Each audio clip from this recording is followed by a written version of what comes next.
Padre, del Hijo, del Espíritu Santo. Amén. Queridos hermanos, continuamos en esta meditación sobre la Cuaresma, apoyándome en Santo Tomás de Aquino en esta charla número 7, martes de la primera semana de Cuaresma. ¿Cómo sobrellevó Cristo todos los sufrimientos? Los padecimientos humanos pueden considerarse de dos modos, dice Santo Tomás de Aquino en su Summa Teológica, tercera parte, cuestión 46, artículo 5.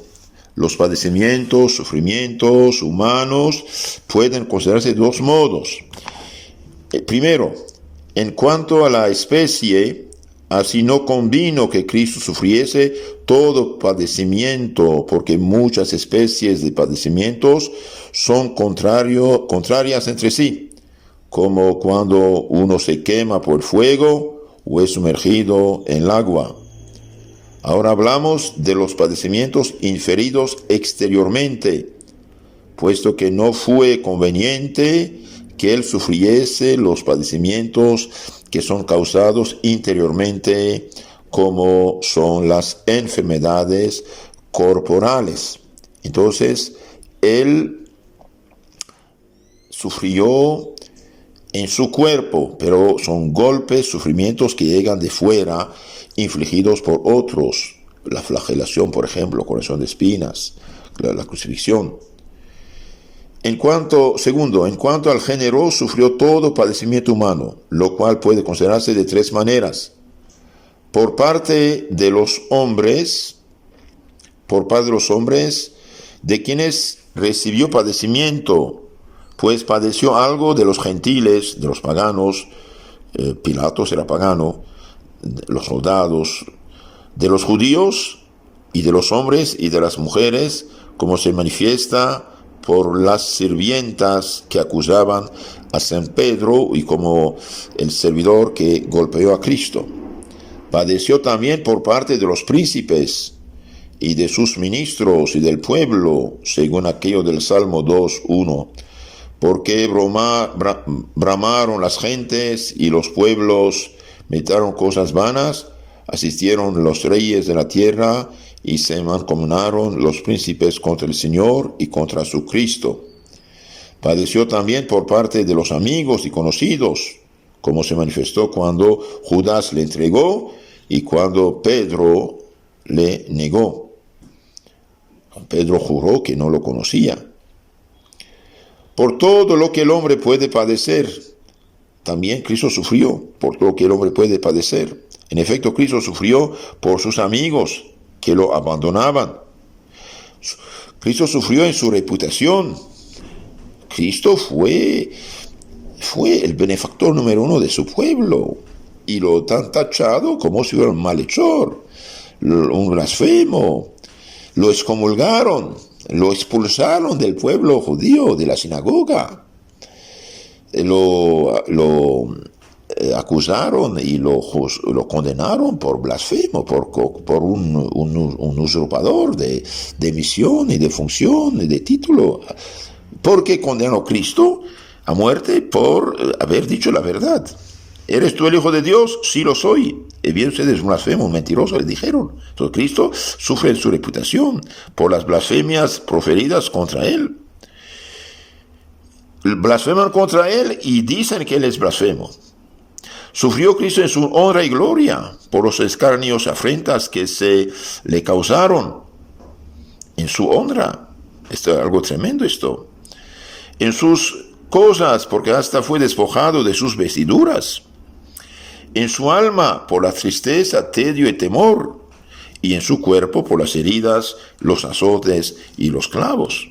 Entonces, realmente Cristo sufrió todo lo que puede sufrir un hombre. ¿Y por qué Cristo sufrió? Por mis pecados, hermano mío, por tus pecados, por los pecados de cada uno de nosotros. Cristo me amó, dice San Pablo, y dio su vida por mí. Leemos, por ejemplo, en la carta de San Juan, primera carta 3:5, dice San Juan: saben que Él, Cristo, se manifestó para quitar los pecados, y en Él no hay pecado. Entonces Cristo sufrió por mí, por mi salvación. También sufrió en sus miembros corporales, porque Cristo sufrió en su cabeza la corona de espinas punzantes, en sus pies y manos taladrados por los clavos.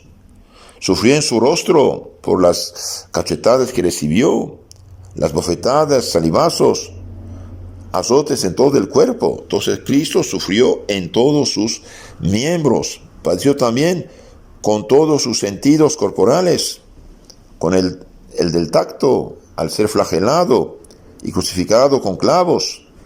Sufrió con el del gusto al beber hiel y vinagre, con el del olfato al ser suspendido en un patíbulo levantado en un lugar que los cadáveres hacían fétido y que se llamaba Calvario, con el del oído al ser atacado por las voces de blasfemos y burladores, con el de la vista al ver llorar a su madre y al discípulo a quien amaba.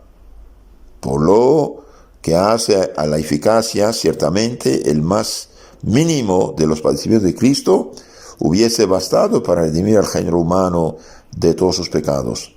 Pero según la conveniencia, fue preciso, necesario, que sufriese todo género de padecimiento.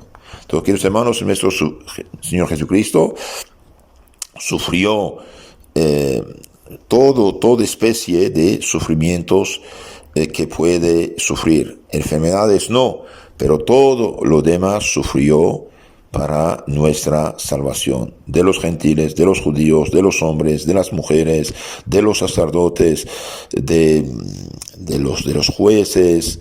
Sufrió en todo su cuerpo, sufrió en todos sus sentidos. ¿Y para qué sufrió todo eso? Para merecernos la salvación. Merecernos la salvación. Y por eso se llama Cristo es el Redentor. Cristo es el Redentor, el rescatador. En efecto, derramó su sangre para hacer una nueva alianza entre Dios y no solamente el pueblo hebreo, sino todos los pueblos. San Mateo 26, 28 dice, porque esta es mi sangre de la alianza, que va a ser derramada por muchos para remisión de los pecados. Esta sangre derramada por Cristo es para la remisión de los pecados. Y San Pablo dice, no hay remisión de pecados sin derrame de sangre. Cristo derramó su sangre por nuestros pecados. Y bien, en 1 Corintios 6:20 dice San Pablo, han sido bien comprados. Glorifiquen por tanto a Dios en su cuerpo. En Gálatas 3:13 dice, Cristo nos rescató de la maldición de la ley, haciéndose él mismo maldición por nosotros, como dice la Escritura, maldito todo el que está colgado de un madero, de la cruz. Entonces Cristo se hizo maldición en nuestro lugar. ¿Qué significa esto? Significa que Él cargó con nuestros pecados para destruirlos. Él cargó con nuestros pecados para destruirlos, merecernos el rescate, la salvación, el perdón. Él que nunca pecó, bien inocente víctima, cargó con nuestros pecados. Realmente es un fiador de primera. En Gálatas 4:5 dice, para rescatar a los que se hallaban bajo la ley y para que recibiéramos la filiación adoptiva, para hacernos otra vez hijos de Dios. Gálatas 1:4 dice que se entregó Cristo a sí mismo por nuestros pecados para librarnos de este perverso mundo según la voluntad de Dios y Padre nuestro. En Timoteo 2:6 dice, Cristo se entregó a sí mismo como rescate de todos. Ese es el testimonio dado en el tiempo oportuno.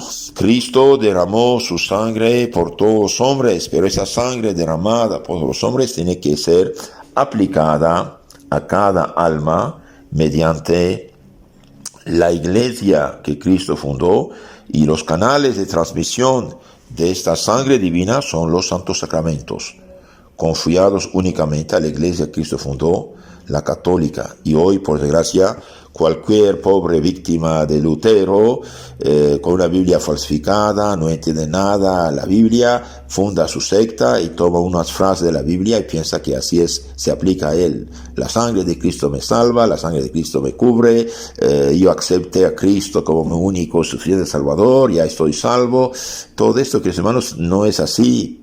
Cristo es nuestro Salvador y la sangre de Cristo derramada en la cruz llega a nuestras almas mediante el bautismo, mediante la confesión. Cuando uno se confiesa de sus pecados, recibe el Espíritu Santo, dijo Cristo a los apóstoles, que eran sacerdotes, a quienes perdonan sus pecados, que están perdonados, y a quienes tienen que ser retenidos. Entonces, cuando se confiesa, es la sangre de Cristo que nos libera del pecado.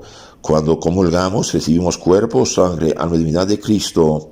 De esta manera nos cubre. Cuando asistimos a la misa, de un cierto modo estamos rociados por la sangre de Cristo. La sangre de Cristo clama por nosotros. Porque la misa, ¿qué es en lo concreto? Bien, no es ni fiesta, ni banquete, ni esto, ni aquello. Es el sacrificio de la cruz hecho presente en nuestro provecho con la misma eficacia. Por Cristo mismo mediante el sacerdote. Entonces la sangre de Cristo fue derramada por todos y tiene que llegar a todos. De ahí la importancia de evangelizar y de no cruzarse de brazos. Hebreos 2:14 dice, por tanto, así como los hijos participan de la sangre de la carne, así también participó él de las mismas, para aniquilar mediante la muerte al Señor de la muerte, es decir, al diablo. Cristo dio su sangre para rescatarnos del poder del diablo.